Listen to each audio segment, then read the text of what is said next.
Welcome back, everyone. If you are a royal watcher, you've already heard the buzz surrounding the new book that talks about Prince Harry and Meghan Markle's departure from the royal family.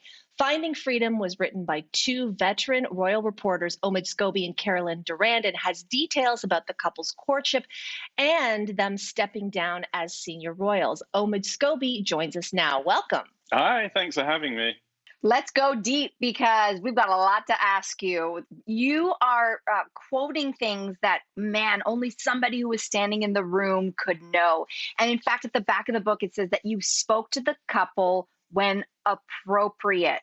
So share details of what that means exactly.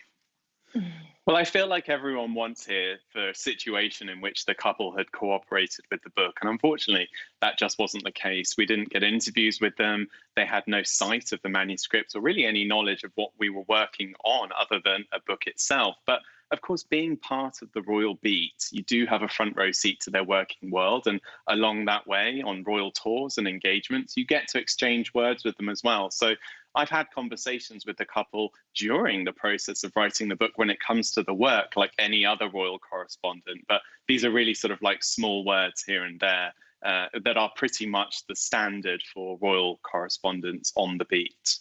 All right, well, let's get right into it because there has been a lot of drama. Let's start with the relationship between Prince Harry and Prince William. You have said that the two are barely speaking now when they used to be so close. So, what was it that started the tension, and can things be repaired? You know, it's really important to note that where the book leaves off, that fracture between William and Harry's relationship, we have seen some progress. I think there's nothing like the concerns over the health of a parent to bring a family together. And of course, Prince Charles publicly battled the coronavirus in front of the world. And so that was really what sort of ushered in those first steps forward for Harry and William, those conversations that they would have had about their father, bringing them slightly close together. And of course, we haven't seen huge amounts of progress there, but it is a step in the right direction. And it takes us away from really those stories that we told in the book, those stories about William perhaps shedding doubt on Harry's relationship with Meghan and the speed at which it was moving, words that Harry took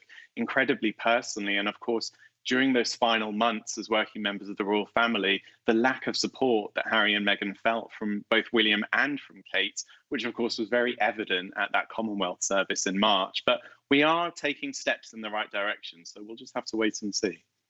Okay, speaking of Kate and Meghan, much has been surmised about the state of their relationship, and many saying it could be quite frosty now. How much have you learned is true of that story, and where do they stand today?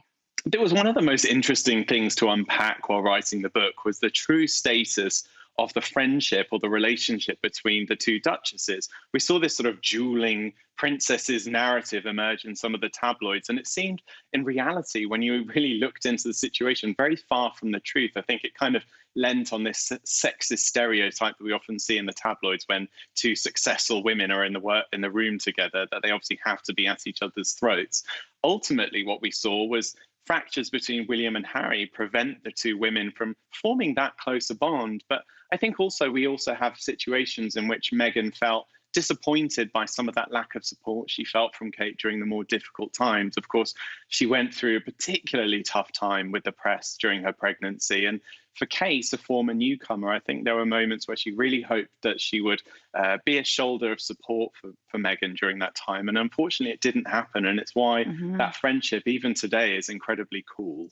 So, Omid, I'm sure I don't have to tell you that there has been a frenzy of reporting around this book. So many people are interested. And some of the reports coming out are that the details contained within it has deepened the rift between Prince Harry and the other members of the royal family. Are we talking irreparable damage, do you think? Or is this even true? This kind of makes me laugh because, of course, the people who we write about in the book already know the stories. They've already lived through them. So those fractures in the relationships were already there before this book even came out.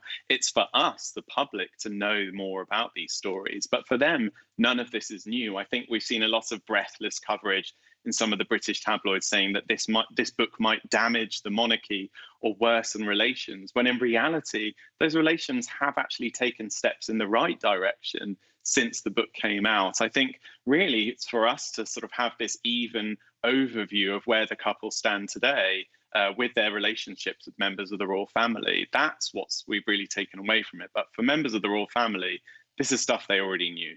This is officially an unauthorized biography. Have you received any pushback from the royal family, aka the firm, to its release?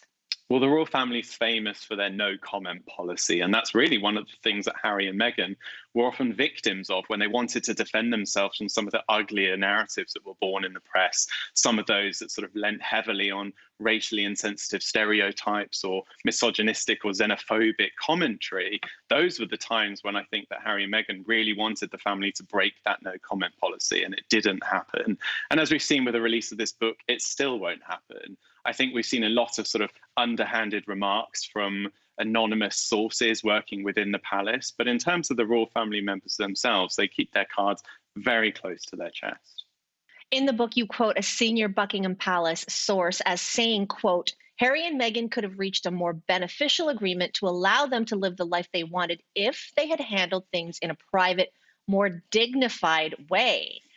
Do you think that's true? And if so, what could they have done differently? I mean, I think that quote, it's almost laughable in a way, because one of the things the book does a good job is really painting out that build-up that led Harry and Meghan to that moment to publicly stepping back. They had time and time again aired their grievances in a very private and quiet way internally within palace walls. And each time they felt that those words fell on deaf ears. So they really tried every possible option until they reached that point of really going public with all of this information. And ultimately, whilst there may be family members that felt that that did irreparable damage, the couple tried everything they could to not enter that place before they actually went there.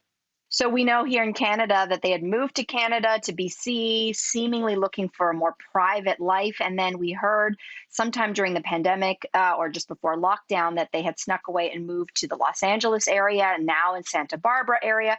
Are they really looking for privacy, or are they just looking for a different life? I think for the couple, the idea of staying in Canada really fit in with this half in, half out working model that they'd created for themselves. They liked the idea that they could easily get to California should they want to, because of course Doria is there and she's just as much as part of their family story as the members of the royal family that they're working for over here in the UK. But ultimately, that plan was rejected by the institution and the Queen herself. And so Harry and Meghan had to very quickly reassess the situation they were in. As not working members of the royal family, they weren't entitled to that same security. And so they really had to start thinking about what may have been the second chapter after stepping away. But it's almost accelerated things to the point where they are today. But I think when we see the move that they've made to Santa Barbara, it's a very private and quiet community. It's almost impossible to be papped within the grounds of your homes in any of those places in Montecito. And I think that really is one of the things that appeal to them, because as much as they are happy to give away those public moments when it comes to their work and even some milestones with Archie, they like to keep some privacy in their lives. Now, Omid, the narrative out there from some people is that Meghan took Harry away from the royal family and moved to Canada, then LA. Whose decision was this, Harry or Meghan? Well, isn't that laughable, that the narrative of the woman wearing the pants, having the husband under the thumb, taking control? I think one paper even said that Harry was under a spell at some point. I think these lean on some very typical sexist stereotypes that we often see in the pages of the tabloids. And the reality is, if anyone has been following this story for long enough and knows Prince Harry and has listened to his words, they know that he struggled to exist within the institution of the monarchy. It's why he chose that military career. It's why he's been happiest when he's been the guy not known as a prince in remote parts of Africa. And so I think that that was a life that he always wanted. And as much as he tried to make it work with Meghan within the institution, he ultimately felt that he couldn't protect her or Archie. And that really is what it boils down to, and why he was the one that was very much in the driver's seat when they did make that decision. So what is life like in LA for them? Are they happier? I mean, I think we only need to look at Harry and Meghan and the work that they're doing now. They're clearly in this place where their voices have been enabled to really speak freely about the things that matter most to them. To see Harry engaging in public debate with an American civil rights leader about systemic racism, or to see Meghan encourage women and men across America to vote. These are things that we never would have seen them do as working members of the royal family, but we know are so important to them. So to have that, the safety that they require and need to grow up Archie in a safe home environment, it really is the perfect picture for them. I think they've really been able to achieve that in a very short amount of time. And ultimately, it's a win for them. They found freedom, and we're looking at them now and they're thriving. Hence the book, Finding Freedom. It is available now. Omid, what a pleasure to speak with you. Thank you so much for joining us today. Thanks for having me. We'll be back right after this.